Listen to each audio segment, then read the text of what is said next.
Dave Schuman. He's known as America's Football Combine Guru. Dave, welcome to the program. We really appreciate your time today. How you doing tonight? How's everything going? Oh, we're doing well. Jeff Palermo along with Tiger Rag editor Luke Johnson. Let's dive right into it. I wanted to ask your thoughts on some of the LSU players and get some other thoughts on the draft from you here while we have you for a few minutes. LSU has a couple of outstanding wide receivers that are in this draft, Odell Beckham and Jarvis Landry. Most people look at Odell Beckham as a mid-first-round pick. Your thoughts on him and what team might really be eyeing him, and what do you think of Jarvis Landry? A lot of people feel that he's going to be a steal for anyone that gets him, say, in the second or third round. Yeah, I've got to know both those guys way back when they were in high school. Odell Beckham could possibly go as high as the first 10 picks.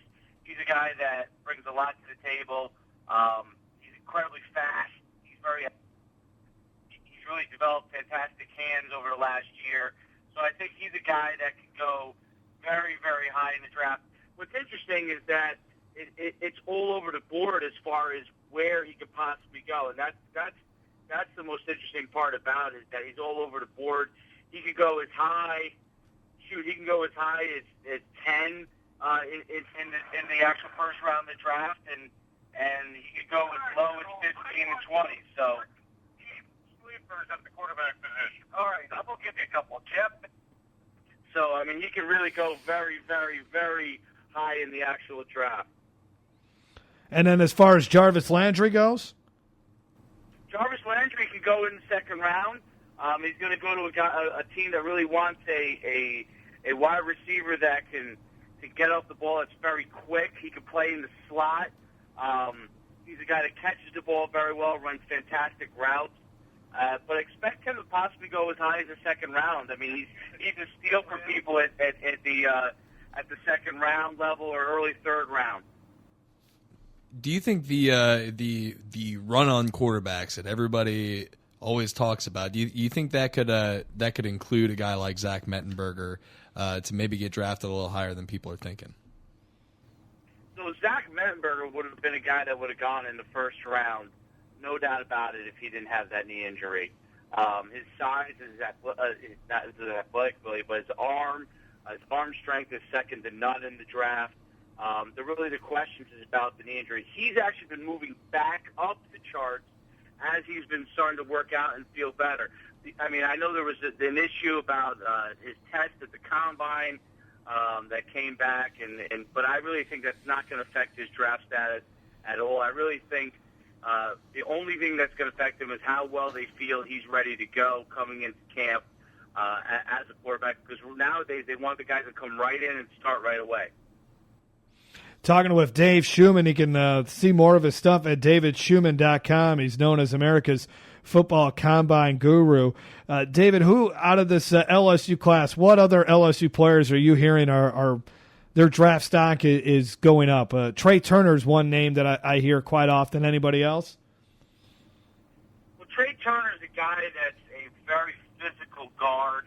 As far as who's also moving up in the draft, and I think where has great potential, Jeremy Hill at running back. He's a guy that, LSU produces a lot of running backs every single year, but he's a guy that could certainly have an impact. He can go very high. He potentially could go early third round.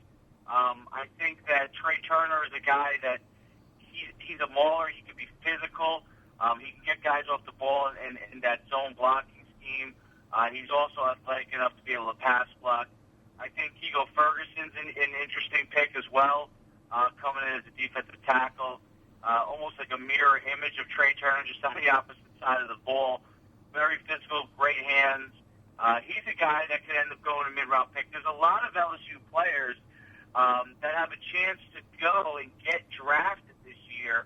I think it's 10 or 11 players that are going to get drafted in this year's draft. Kind of switching gears a little bit here. A lot of people are looking at Clowney as the number one pick, but then there's a lot of SEC guys after him who figure to be in the mix early.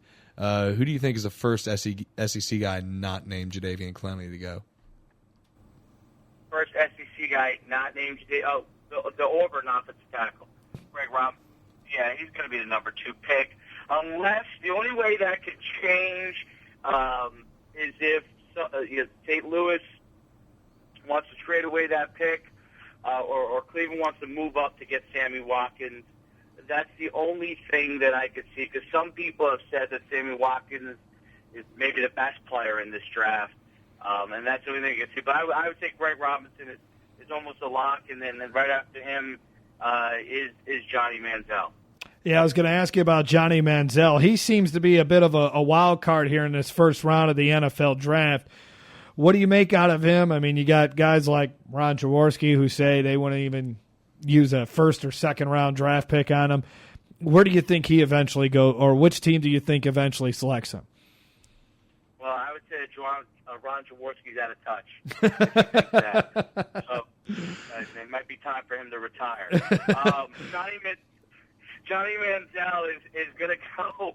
He's going to probably go to the Browns at number 4, but he's not going to.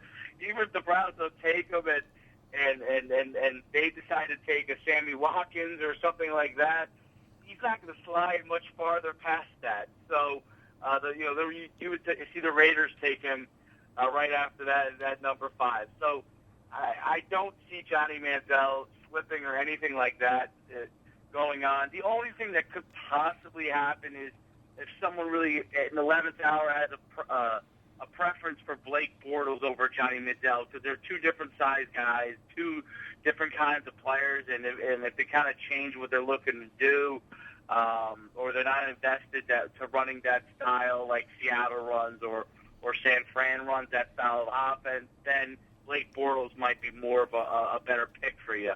But I think Johnny Manziel, to me, I look at Johnny Manziel even less like a Kaepernick or a Russell Wilson, and more like a Drew Brees. I mean, people don't remember, but Drew Brees, when he was at Purdue, he actually ran very well. He was in the spread. He threw the ball around. They rolled him out, and I think Johnny Manziel brings that same kind of presence. Hey, bringing it back locally a little bit. Do you think NFL teams are kind of analyzing those game films of Manziel against LSU when he was playing against a lot of pro defenders and struggled? Do you think that might actually hurt him, specifically those games against LSU? I think they're not looking at the totality of the whole entire situation. So if you look at the totality of it, you have that game where you did have the speed of LSU that was very difficult for him to handle. But then you got where he tears up Alabama year in and year out. So, who has almost the same level of athletic ability on defense. So I won't say they won't have as good as athletic ability as the LSU players on defense, but close. And so it's a standpoint where, it's less really about what he can do or what he did in those particular games. It's really about what he's done overall. And it's not that the speed is difficult for him to handle. It's really a lot has to do with whether the offensive line can handle the guys that are coming across. His release is very quick. And LSU's defense is lightning quick. But he would have more time to adjust in the NFL because you're playing it week in and week out, and you begin to understand. When you play against LSU's defense, though there's some very, very athletic defenses in the SEC, year in, year out, that defense is a cut above the rest, and it's something that you may not see as often, and that's probably why it's such trouble to handle. Dave, thanks a lot for your time tonight. Tell us where the listeners out there can learn more about you and some of the stuff that you put out. They can go directly to nucsports.com, and they go follow me on Twitter at nucfootball and join the 1.7 million guys that are following me right now. Oh, that's great. nucsports.com. That is Dave Schuman, the founder of the National Underclassmen Combines. Thanks a lot, Dave. We appreciate your time tonight. Thank you. All right, Dave Schuman here on the LWCC Tiger Rag Radio Show.